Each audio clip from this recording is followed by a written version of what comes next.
Hitik ang probinsya ng Pangasinan sa kawayan. Kaya naman, samot-saring produkto ang naging kabuhayan na rin ng mga residente mula rito, gaya ng paggawa ng sawali na ipinagmamalaki ng bayan ng Mabini. Ginagamit ang sawali sa paggawa ng mga tradisyonal na bahay. Pero sa Paskuhan sa Kapitolyo 2024, sa bayan ng Lingayen noong ika-7 ng Disyembre, ang mga sawali ginawang canvas. Ito'y sa isinagawang painting contest ng Art Festival sa Christmas Village. Dito lumabas ang pagkamalikhain ng mga kabataan sa pagpipinta. Ang aktibidad ay pinangunahan ng Pangasinan Provincial Library. Kami po sa Pangasinan Provincial Library ang tatayong Santa Claus. So relax, manood, makisaya, makiisa, sumali, manalo sa gabing ito. Marami ring inihandang palaro para sa mga bata.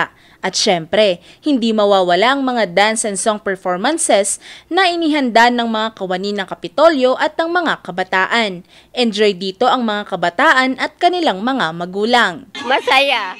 Ang ganda-ganda po. Asahan pa raw ang iba't ibang mga aktibidad para sa Paskuhan sa Kapitolyo 2024 na handog ng pamahalaang panlalawigan na pinamumunuan ni Governor Ramon V. Gico III at Vice Governor Mark Ronald D.G. Lambino, katuwang si Paskuhan sa Kapitolyo Honorary Chairperson Maan Tuazon Gico.